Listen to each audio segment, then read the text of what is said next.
Kenapa awak tak hantar tugasan lagi? Alah, saya sibuk lah.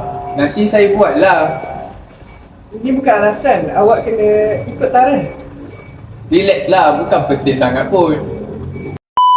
Bismillahirrahmanirrahim. Assalamualaikum warahmatullahi wabarakatuh dan salam sejahtera. Okay, bertemu kita kembali pada hari ini. InsyaAllah kita akan menganalisis situasi perbualan antara pensyarah dan pelajar yang menunjukkan penggunaan bahasa yang tidak sopan. Berdasarkan dialog yang ditunjukkan dan situasi yang ditunjukkan tadi, isu utama yang dapat dikenal pasti adalah isu kesantunan bahasa dalam komunikasi akademik. Dalam situasi ini, pelajar tidak menunjukkan sikap hormat terhadap pensyarah melalui penggunaan kata dan nada yang kurang sesuai. Selain itu, terdapat juga isu sosial dan budaya, iaitu kegagalan pelajar memahami norma komunikasi dalam konteks pendidikan yang menuntut penggunaan bahasa yang lebih sopan dan beradab. Terima kasih Fitri di atas huraian tersebut. Jadi, saya akan menguraikan kesalahan-kesalahan yang dilakukan oleh pelajar tersebut. Pertama sekali, pelajar menggunakan ungkapan seperti "alah, saya sibuklah", yang menunjukkan sikap sambil lewa dan tidak menghormati situasi. Perkataan "alah" memberikan gambaran tidak serius. Kedua, penggunaan ayat "nanti saya buatlah" juga menunjukkan sikap tidak bertanggungjawab kerana tiada komitmen yang jelas.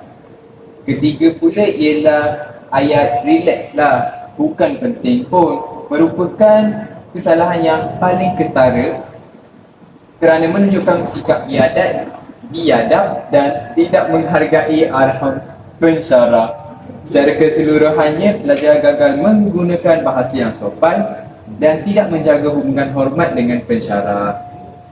Baiklah, saya pula akan menguraikan kesalahan daripada pihak pensyarah ini.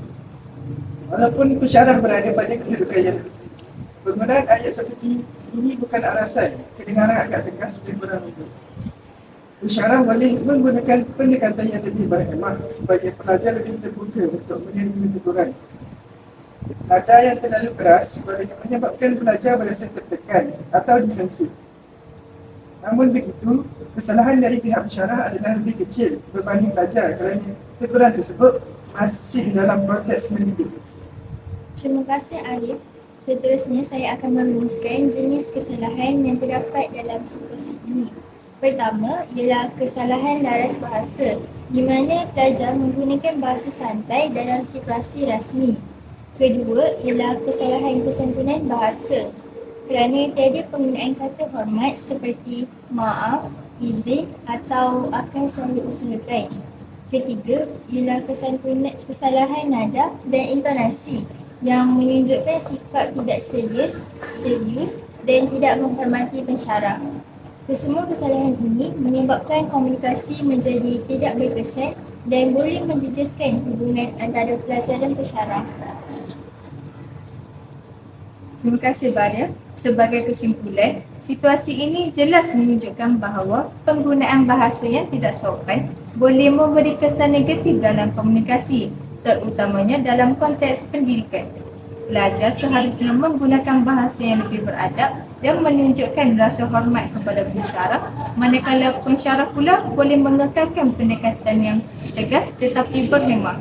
Oleh itu, kesantunan bahasa amat penting bagi memastikan komunikasi berjalan dengan baik dan hubungan antara individu kekal harmoni. Jadi, saya rasa di situ sudah juga perbincangan kita pada hari ini.